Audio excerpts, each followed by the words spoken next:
Olá, povo de Deus! Nesse vídeo a gente vai falar dos contratos de locações. Não dá pra gente falar tudo sobre locações, mas a gente vai falar de uma boa parte que serve para você não morrer de fome. Os contratos de locação são aqueles em que uma das partes se obriga a ceder à outra o uso e o gozo de coisas não fungíveis. Uso e gozo são poderes inerentes à propriedade. A propriedade é um direito que inclui poder de uso, gozo, disposição e reivindicação da coisa de quem injustamente a possua ou detenha. Quando você aluga, os poderes de uso e gozo são transferidos a uma terceira pessoa, mas você, que é o proprietário, permanece nessa situação jurídica. As coisas não fungíveis, ou seja, insubstituíveis, que são coisas determinadas, né? São objetos que as pessoas já têm e você não pode trocar por um outro de mesmo gênero e espécie sem que isso faça qualquer diferença. Não é igual dinheiro, que uma nota de 50 reais e duas notas de 20, uma de 10, são o mesmo tanto de dinheiro. Não. Cada item é único e, pelo uso e gozo do bem, alguém paga uma retribuição, como está no artigo 565 do nosso Código Civil. O Código Civil traz disposições gerais a respeito dos contratos de locação, mas, a depender do tipo de bem de que você trata, é necessário consultar outras legislações. Por exemplo, a locação de imóveis urbanos depende da Lei 8245, que é a Lei de Locações, referente aos imóveis urbanos de uso residencial e não residencial. Já os imóveis rurais necessitam da aplicação do Estatuto da Terra, que é a Lei 4504 de 1964. Lá no Estatuto da Terra você não encontra essa relação jurídica com esse nome, locação. Você encontra os contratos de arrendamento.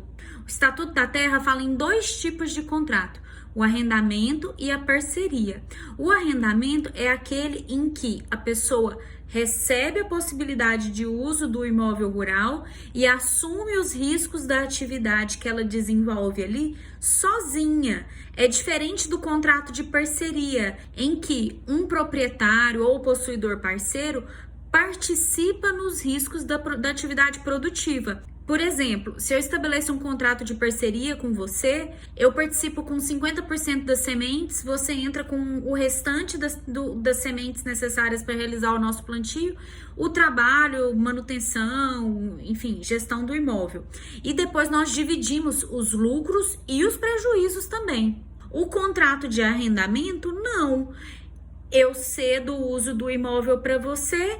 Você gere o seu gado, cuida da sua plantação, do jeito que você bem entender, seguindo as disposições do Estatuto da Terra e pagando a retribuição, que pode ser anual, trienal, mensal, cada um estabelece do jeito que bem entender. Assim como no contrato de locação de imóveis urbanos residenciais que você já está acostumado. O Código Civil apresenta, ao longo do trecho dedicado aos contratos de locação, as obrigações do locador, as obrigações do locatário.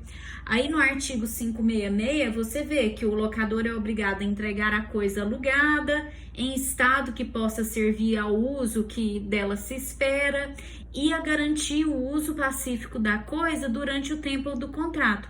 Ou seja, a pessoa que aluga não quer perder o uso da coisa no meio do contrato e ficar sem aquele bem por qualquer motivo. O locador tem que manter a coisa no estado em que ela se encontra, realizar os serviços de manutenção. Claro que isso pode ser estabelecido de modo mais específico no contrato, nas cláusulas que são acordadas entre as partes. E o locatário tem que usar a coisa para os usos convencionados, ele não pode alugar uma casa para residência e decidir que ali ele vai montar um estabelecimento comercial, por exemplo.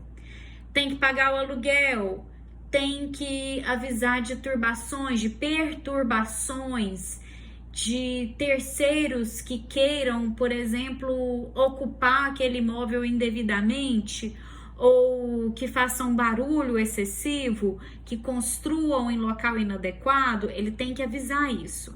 E quando o contrato se encerra, tem que devolver a coisa no estado em que ela foi recebida. Geralmente, para garantir a devolução da coisa no estado em que ela foi entregue inicialmente no contrato de locação, no caso das locações residenciais e locações urbanas de modo geral, nós fazemos uma vistoria antes de entregar o imóvel, vai lá, tira foto, né, anota como é que tava, tem um trincadinho aqui no armário, tem isso, tem aquilo. Coloca tudo lá na vistoria, a pessoa assina e na hora de devolver, a gente vai lá e confere se está tudo de Deus, tudo dentro dos conformes. Eu separei algumas disposições que são um pouquinho mais interessantes da Lei de Locações para a gente comentar e também do Estatuto da Terra. Obviamente, não dá para a gente falar tudo de tudo, é muita coisa. Acho que a gente tem que ter um núcleo livre só de Lei de Locações. Mesmo porque o texto da Lei de Locações é construído de modo que você tem que ir e voltar na leitura muitas vezes, porque o legislador faz várias referências ao artigo 9º, ao artigo 47, então você lê uma coisa, logo você tem que voltar lá no artigo 9º para ver o que ele falou, no 46 para ver o que ele falou, então toda hora a sua leitura vai e volta, é uma leitura complicada, é uma leitura chata de se fazer, mas se você sentar com dedicação para estudar a legislação, você consegue entender os pontos principais dela, sim. E tem muita coisa na jurisprudência para te ajudar. Se você precisar estudar pela jurisprudência, talvez seja até mais fácil do que pelo texto da legislação. Um dos pontos problemáticos que eu separei para falar para você é justamente a resolução do contrato lá do artigo 46 da Lei de Locações. O artigo 46, que trata desses contratos de locação feitos por prazos mais longos, iguais ou superiores a 30 meses, que tem contratos por escrita, são contratos mais organizados, né? Nesse caso, você não precisa nem notificar ou avisar do fim do contrato. Terminou o contrato, terminou o prazo, acabou, beleza. Se a pessoa for ficando lá e ninguém falar nada, então ela fica no imóvel por 30 dias depois do dia estipulado para o término do contrato.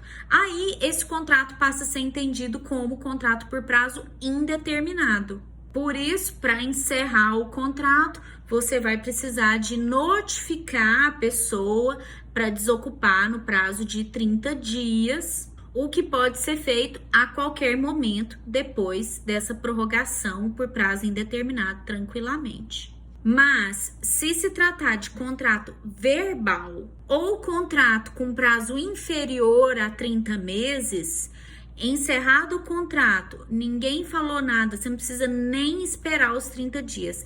A renovação por prazo indeterminado já é automática. É o que o legislador está falando para nós aí no artigo 47 da Lei de Locações. E nessas hipóteses, para retomar o imóvel, só pode, nos casos do artigo 9º, que está aí embaixo para você, a locação pode ser desfeita por mútuo acordo, por prática de infração legal ou contratual, em razão de falta de pagamento, porque você vai fazer alguma reparação urgente, a casa tá caindo, tem que consertar e não dá para fazer os reparos e a pessoa continuar morando lá ao mesmo tempo. Para uso próprio, em decorrência de extinção de contrato de trabalho, se o imóvel era utilizado por trabalhador a serviço do proprietário, né? Esse negócio de uso próprio é uso próprio ou de alguém da família, cônjuge, ascendente, descendente, companheiro, enfim, alguém da família vai usar o imóvel, aí você pede o imóvel para uso próprio. Mas aí tem que pedir o imóvel para uso próprio e tem que usar mesmo, porque tem muita gente que vai lá, pede o imóvel para uso próprio e é mentira. Sabendo disso, o legislador estipulou algumas previsões, né, eu vou pedir o imóvel para uso próprio, entro com a ação de despejo e falo que vou morar. Se ficar comprovado que o locatário tinha direito de permanecer no imóvel, porque a pessoa que falou que ia usar ela mesma, acabou não usando nada. Mentira. Colocou o primo de 8º grau para morar lá e disse que era para uso próprio. Se isso fica comprovado, o réu tem direito de receber a caução que é dada obrigatoriamente na ação de despejo. A ação de despejo, bem como a ação renovatória, a ação de consignação em pagamento de aluguel, a ação revisional de aluguel, está prevista lá na Lei de Locações também. Se a gente atende aos requisitos do artigo 59, a gente consegue liminar para desocupação do imóvel no prazo de 15 dias, e essa desocupação a gente já pede inaudita altera pars, né? Independentemente da oitiva da outra parte. Só que para pedir a liminar, você precisa depositar a caução no equivalente a 3 meses de aluguel. Você chega lá e fala assim: ó, excelência, não pagou o aluguel e eu não tenho fiador, não tenho as garantias previstas lá no artigo 37 para assegurar o pagamento do valor da locação e dos acessórios. Então, eu preciso que a pessoa seja tirada de lá o mais rápido possível, porque senão o meu prejuízo vai ficar muito grande. Tá só acumulando dívida, não paga energia, não paga água, não paga nada. Então, tira essa pessoa daí para mim. Para isso, eu tenho que depositar 3 meses do valor de aluguel para sair essa liminar.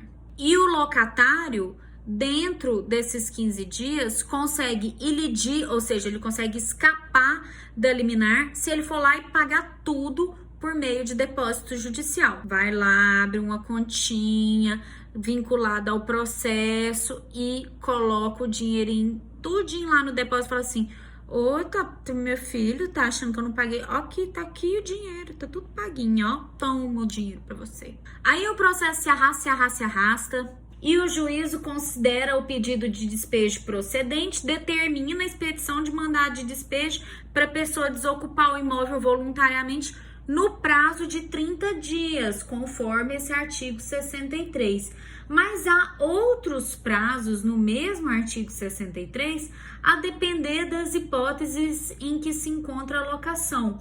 Então, coloquei só o parágrafo 1º aí, mas tem uma série de outros parágrafos que você pode consultar. Então, esse é de 15 dias, que é a hipótese de citação e sentença que tem mais de 4 meses, despejo com fundamento no artigo 9º, que é aquele que a gente já viu, ou no parágrafo 2º do artigo 46, e aí você tem que ficar olhando, tá vendo? A leitura, ela é bem truncada. O artigo 63 também fala num prazo de 6 meses a 1 ano para estabelecimento de ensino, e a depender do tempo do processo, também de 6 meses ou 1 ano, no caso de asilo, repartições públicas, hospitais, entidades de ensino, enfim, uma série de outros locais que também estão sujeitos a prazos diversos desses prazos que estão estabelecidos no caput e no parágrafo 1º do artigo 63.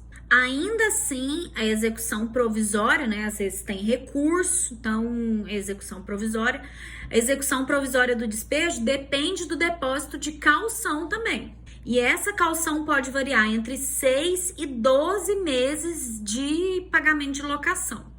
Porque se chegar lá no final e se entender que o réu tem razão, que o réu tinha razão, que não era para ser despejado, aí o dinheiro vai todo para ele. Terminou o prazo para desocupação, a pessoa não saiu, aí, meu filho, é aquela cena de filme, entendeu? Barraco, então, tirar as coisas da pessoa à força, é aquele negócio. É o que tá lá no artigo 65. Fim do prazo, contado da data da notificação, será efetuado o despejo, se necessário com emprego de força, inclusive arrombamento. Já os contratos de arrendamento, lá para os imóveis rurais, você encontra a partir do artigo 92 no Estatuto da Terra. Os contratos agrários, tanto o contrato de arrendamento quanto o contrato de parceria, se submetem a princípios específicos do Estatuto da Terra, porque eles visam proteger outras situações jurídicas que não são comuns em meio urbano. É o caso de trabalho escravo, por exemplo. Muitas vezes as pessoas firmam contratos de arrendamento ou de parceria para mascarar situações de trabalho escravo. Tanto é assim que o artigo 93 do Estatuto da Terra proíbe trabalho gratuito, proíbe pagamento em vale, exclusividade da colheita, obrigação de beneficiar a produção no estabelecimento do proprietário, obrigação de compra de bens e itens nos armazéns, nas lojinhas, né, do dono da fazenda. Tudo isso serve para coibir práticas que foram reiteradas no Brasil. Então, a pessoa assina lá que ela é arrendatária ou que ela é parceira e, na verdade, ela é empregada ou um trabalhador escravo que está lá trabalhando para pagar uma dívida que nunca vai ser paga, porque enquanto um saco de arroz dentro do município é R$50, lá é R$5.000. E o produto que o trabalhador obtém dentro do imóvel rural não é vendido para o patrão. Então, a obrigatoriedade de vender os itens, de beneficiar os itens na fazenda, lá com o proprietário, ele não tem o mesmo valor que teria se fosse vendido diretamente no mercado. Os contratos de arrendamento também prevêem uma série de obrigações. Tem direito de preferência para o arrendatário na compra do imóvel, tem direito de preferência em renovação do arrendamento, tem direito de perceber benfeitorias, do mesmo jeito que acontece com os contratos de locação em meio urbano. Todas essas disposições já estão lá no Estatuto da Terra, principalmente porque no meio rural o povo tem mania de não fazer contrato por escrito, porque contrato por escrito é uma coisa muito feia. Porque por que você tá desconfiando de mim que você tem que escrever esse negócio no papel? Para que você tá chamando advogado?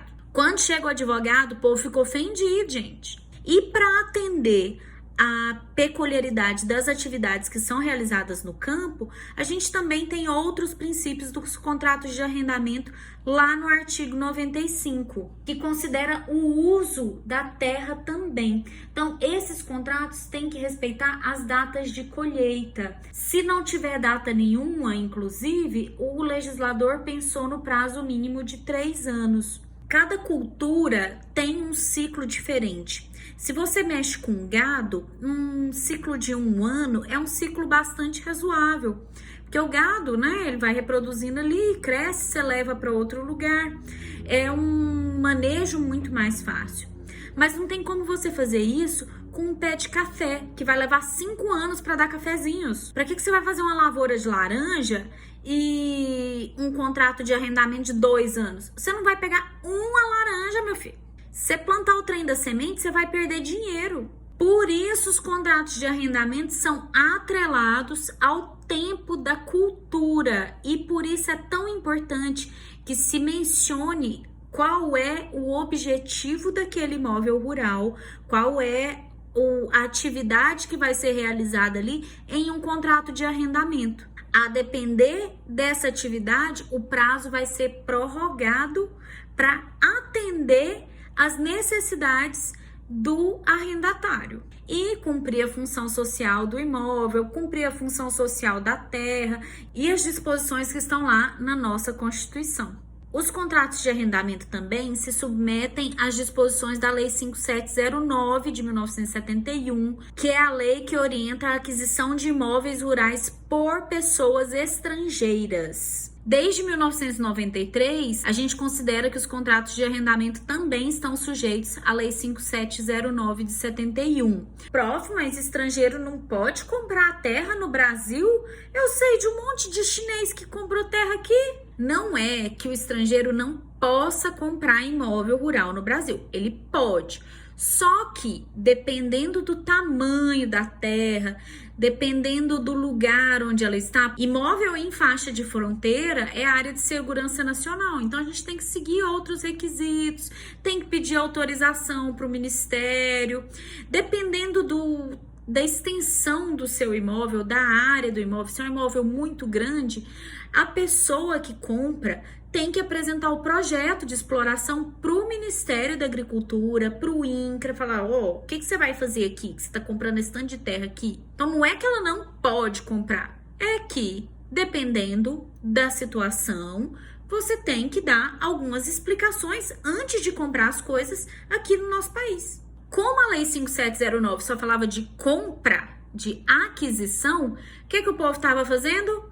Arrendando por 99 anos. Depois fala que jeitinho é coisa de brasileiro, né? Por isso, em 93, foi incluído também na disposição da lei de compra de terras por estrangeiros o arrendamento. Os contratos de arrendamento a gente vê com mais detalhe em direito agrário, que é uma matéria muito maravilhosa e você vai adorar. Mas independentemente disso, é importante que você saiba onde procurar as disposições, qual a legislação aplicável a cada caso. Se a gente tratar de locações de objetos móveis, de coisas móveis, pura e simplesmente, você aluga copos para utilizar numa festa, você aluga mesas, aluga cadeiras. Então, provavelmente, as disposições do Código Civil já vão te atender, inclusive aquelas do direito das obrigações pertinentes à perda e deterioração, obrigação de restituir, a própria locação também te ajuda. Mas no caso de imóveis, você precisa saber que há outros dispositivos em outras legislações que precisam da sua atenção. Por enquanto é só, eu espero que você tenha gostado. Fica com o meu beijo, até a próxima!